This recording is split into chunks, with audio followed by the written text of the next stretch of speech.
আপনি কি এমন কোন মানুষ দেখেছেন যার ওজন একটি ট্রাকের থেকেও বেশি? জি হ্যাঁ। তাছাড়াও আপনি কি জানেন পৃথিবীতে এমন একজন মানুষ রয়েছে যার অর্ধেক মাথা নেই? এমনকি এমন মানুষ রয়েছে যার কোনো চেহারাই নেই, নাক মুখ কোনো কিছুই নেই। তাহলে বেঁচে আছে কিভাবে? আমরা বেঁচে থাকার জন্য খাবার খাই, কিন্তু পৃথিবীতে এমন মানুষ রয়েছে যারা অতিরিক্ত খাওয়ার কারণে তাদের ওজন এতটাই অস্বাভাবিক যে তারা তাদের দৈনন্দিন কাজ করা তো দূরের কথা, তাদেরকে হাসপাতালে নিতেও ট্রাকের প্রয়োজন হয়। আজকের এই ভিডিওতে এমন কিছু অস্বাভাবিক মানুষ দেখতে চলেছেন, তাদেরকে দেখে আপনি হতবাক হয়ে যাবেন। সবকিছু জানতে ভিডিওটি শেষ পর্যন্ত দেখে থাকুন। তো চলুন শুরু করা যাক। মানুয়েল উরেবি 1965 সালের 11 জুন উরেবি মেক্সিকোতে জন্মগ্রহণ করে। 20 বছর আগে থেকে সে অস্বাভাবিকভাবে মোটা হতে শুরু করে এবং মাত্র 20 বছরের মধ্যে তার ওজন হয়ে যায় 560 কেজি। তার ওজন এত বেশি বেড়ে গিয়েছিল যে তার স্বাভাবিক কার্যক্রম করতে অনেক অসুবিধা হতো। বিছানা থেকে উঠতে পর্যন্ত পারত না। তার সাধারণ কার্যক্রমের জন্য অন্যের সাহায্য নিতে হতো, যেমন খাওয়া দাওয়া, গোসল করা ইত্যাদি। আর তাই অস্বাভাবিক ওজন মিডিয়ারও চোখে পড়ে যায়। তাই তাকে নিয়ে অনেক নিউজ হয়, তাকে নিয়ে TLC ডকুমেন্টারি সিরিজ তৈরি হয়। তবে সে তার এই অস্বাভাবিক অতিরিক্ত ওজন কমানোর জন্য পরবর্তীতে অনেক চেষ্টা এবং চ্যালেঞ্জ গ্রহণ করেছিল। এতে তাকে মেডিকেল টিম, তার পরিবার এবং বন্ধু বান্ধব সকলে সাহায্য করেছে। এজন্য সে নিয়মিত পর্যাপ্ত ব্যায়াম করেছে, সঠিক ডায়েট বজায় রেখেছে এবং সার্বক্ষণিক চিকিৎসকের পরামর্শ অনুযায়ী চলেছে। এতে করে মাত্র কিছুদিনের মধ্যে সে চোখে পড়ার মতো ওজন কমিয়ে সফলতার কয়েক ধাপ এগিয়ে যায়। সে প্রায় 180 কেজি ওজন কমিয়ে ফেলেছিল। কেনেথ ব্রাডলি সে তার জীবনে অনেক কঠিন সময় পার করেছে। তার জীবনের উপরে একটি ডকুমেন্টারিও তৈরি করা হয়েছে। সে ছিল এক সময় পৃথিবীর সবচেয়ে ভারী ওজনের মানুষ। তার ওজন ছিল 1033 পাউন্ড, যার কারণে অনেকেই তার নাম দিয়েছিল হাফ টন ডেড। 15 বছর বয়সে সে তার অস্বাভাবিক ওজনের কারণে বিছানা থেকে উঠতে পর্যন্ত পারত না। বেঁচে থাকার জন্য যে স্বাভাবিক সামান্যতম কার্যক্রম করতে হয় সেটুকু সে করতে পারত না। খাওয়া দাওয়া, টয়লেট করা, গোসল করা সবকিছুর জন্য সে ছিল অন্যের উপরে নির্ভরশীল। ধীরে ধীরে সে আরো বেশি অসুস্থ হতে শুরু করে, যার কারণে তাকে রেইনসেস হাসপাতালে স্পেশাল টিমের কাছে নিয়ে যাওয়া হয়, যা ছিল অতিরিক্ত ওজনের মানুষদের চিকিৎসার জন্য বিশেষভাবে পরিচিত। শুরু হয় তার ওজন কমানোর যাত্রা, কিন্তু এটি এতটা সহজ ছিল না। তাকে অনেক কষ্টে বাসা থেকে হাসপাতাল পর্যন্ত নিয়ে যাওয়া হয়। এরপর তার ওজন কমানোর জন্য তাকে একটি সঠিক ডায়েট প্ল্যান দেওয়া হয় এবং তার শরীর থেকে অতিরিক্ত চর্বি সার্জারির মাধ্যমে কেটে ফেলা হয়। মাত্র 10 মাসের মধ্যে সে প্রায় 500 পাউন্ড ওজন কমায়। এর জন্য সে দেওয়ার জন্য তার বিশেষ কোনো স্টেজে উঠতে হবে না। এই নারী এত লম্বা যে সাধারণ মানুষের মাঝে দাঁড়ালে তাকে অনেক দূর থেকে স্পষ্ট দেখা যাবে। তিনি লম্বায় 259 সেন্টিমিটার আর ওজন 157 কেজি। তিনি চায়নার বাসিন্দা।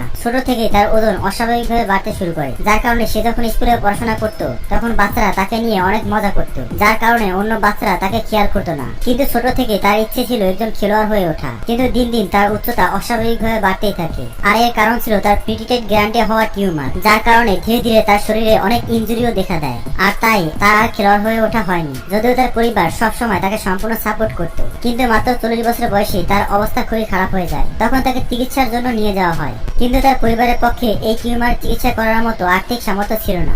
যদিও তার চিকিৎসা চলমান ছিল, কিন্তু হঠাৎ করে তার মৃত্যু হয়। তবে তার মৃত্যুর কারণ আসলে কি ছিল তা জানা যায়নি, কারণ চায়না এই ধরনের বিষয়গুলোতে খুবই গোপনীয়তা রক্ষা করে। ব্রাহিম তাকুল্লাহ, তার উচ্চতা 2 মিটার 46 সেন্টিমিটার। তবে তার এই অস্বাভাবিক উচ্চতা হঠাৎ করে তৈরি হয়নি, বরং ছোট থেকে তার উচ্চতা অস্বাভাবিকভাবে বাড়ছিল। আসলে এই কন্ডিশনের মানুষ স্বাভাবিকের তুলনায় 2 থেকে 3 গুণ বেশি উচ্চতায় ছোট থেকেই বাড়তে থাকে। দ্রুত এই অবস্থা বুঝতে পেরে চিকিৎসা শুরু না করা হলে মানুষ 30 থেকে 40 বছরের মধ্যেই অস্বাভাবিক উচ্চতার কারণে মারা যায়। কিন্তু তার ভাগ্য খুবই ভালো ছিল, কেননা তার পরিবার ছোট থেকেই তার অবস্থা বুঝতে পেরে দ্রুত তার রক্ত পরীক্ষা করে এরপর সার্জারির মাধ্যমে তার গ্রোথ স্বাভাবিক করা হয়। কিন্তু ইতিমধ্যে তার উচ্চতা অনেক বেড়ে গিয়েছিল, যেটি আর কোনোভাবেই কমানো সম্ভব ছিল না, যার কারণে এখনো তার জামা, জুতা কিংবা এই ধরনের বিভিন্ন জিনিস কেনার ক্ষেত্রে অসুবিধার সম্মুখীন হতে হয়, কেননা স্বাভাবিকের তুলনায় তার উচ্চতা অনেক বেশি। আর এই কারণে তাকে রাস্তায় দেখে অনেকেই তার সাথে পিকচার তুলতে চায়। তার এই বিশাল শরীরের কারণে সে খুব সহজেই অন্যদেরকে পরাজিত করে ফেলতে পারে, আর তাকে তার জায়গা থেকে নড়ানো অন্যদের পক্ষে অসম্ভব হয়ে যায়, কেননা সে শুধুমাত্র উচ্চতায় অনেক লম্বা নয়, বরং তার ওজনও অনেক বেশি।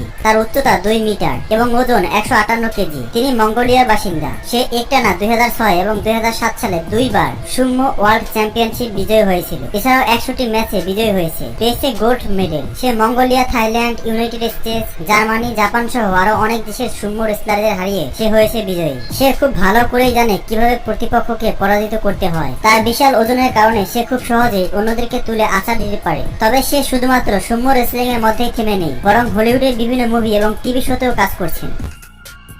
নেলি ফ্যাংলেটন 1980 সালে ইংল্যান্ডে জন্মগ্রহণ করা এই লোক পেশায় একজন অভিনেতা এবং বাস্কেটবল খেলোয়াড়। তিনি ইউরোপিয়ান ইউনিয়নের সবচেয়ে লম্বা মানুষ, যিনি লম্বায় 7 ফুট 7.5 ইঞ্চি। 2007 সালে তিনি বিশ্ব রেকর্ড করেছে। তার এই উচ্চতার কারণে বাস্কেটবলের খেলায় তিনি অন্যদের চেয়ে অনেক এগিয়ে। 2007 সাল পর্যন্ত তিনি বাস্কেটবল প্লেয়ার থাকলেও ইনজুরি হওয়ার পর তিনি রিটায়ার্ড হয়ে যায়। এরপর থেকে তিনি অভিনেতা এবং একজন ব্যবসায়ী। তিনি game of Thrones, doctor who, Jupiter ascending সহ আরো অনেক টেলিভিশন শো এবং চলচ্চিত্রের কাজ করেছে। তবে 2017 সালের ফেব্রুয়ারি মাসে মাত্র 37 বছর বয়সী এই যুবক হার্ট ফেলিয়ারের কারণে মারা যায়।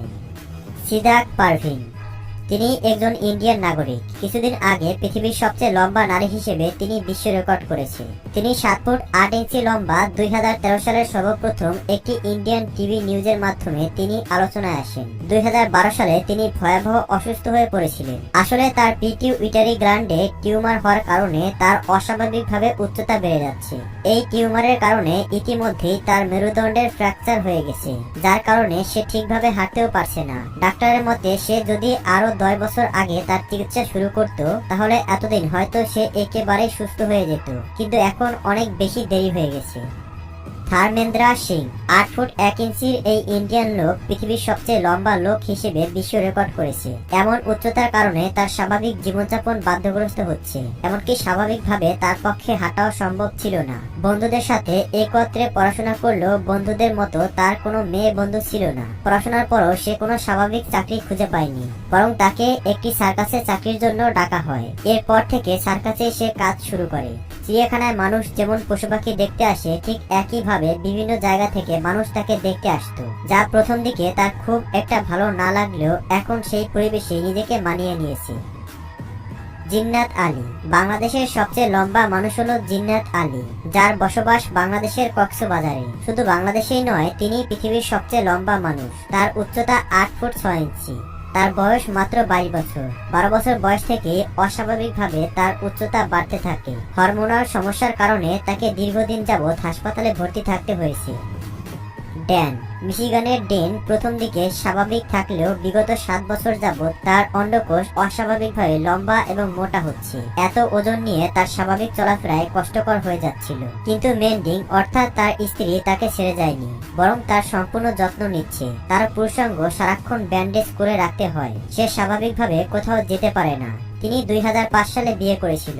তখন তিনি একেবারেই স্বাভাবিক ছিল। তার এই সমস্যার কারণে তিনি অনেক বড় বড় ডাক্তার দেখিয়েছে। প্রথম দিকে ডাক্তার তাকে এক্সারসাইজ করতে বললেও কোনো কিছুই কোনো কাজে আসছে না। ডাক্তারদের মতে তিনি ক্রোটাল লিফেন্ডোমা নামক বিরল রোগে আক্রান্ত। ডালাস উইন আপনি কি জানেন পৃথিবীতে এমন একজন মানুষ রয়েছে যার কোনো মুখমণ্ডল নেই? শুনতে অস্বাভাবিক মনে হলো বিচিত্র এই পৃথিবীতে এমন মানুষ রয়েছে। তবে জন্ম থেকে তিনি এমন ছিল না, বরং হাই ইলেকট্রিসিটি শক খাওয়ার কারণে তার এমন অবস্থা হয়েছে। সে এমন তীব্র গতির শক খেয়েছিল যে তার মুখমণ্ডলে থাকা চোখ, নাক, মুখ সব গায়েব হয়ে গিয়েছিল। তবে পরবর্তীতে একজন মৃত ব্যক্তির চেহারা থেকে তার মুখে প্লাস্টিক সার্জারির মাধ্যমে এই অঙ্গগুলো লাগানো হয়েছে, কিন্তু তারপরও সে ঠিকভাবে দেখতে পারে না। তার সম্পূর্ণ মুখটাই প্লাস্টিক সার্জারির মাধ্যমে তৈরি।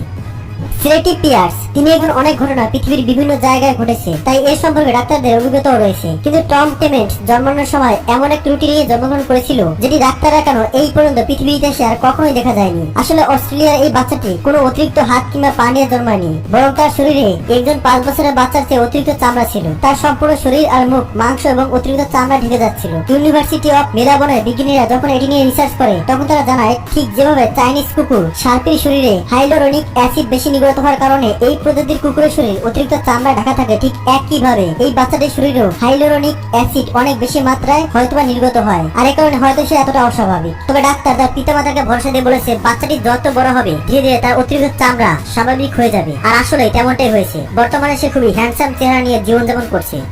মেন্ডিস রালস ব্রিটেনে তিনি এক অদ্ভুত রোগ নিয়ে বসবাস করেন।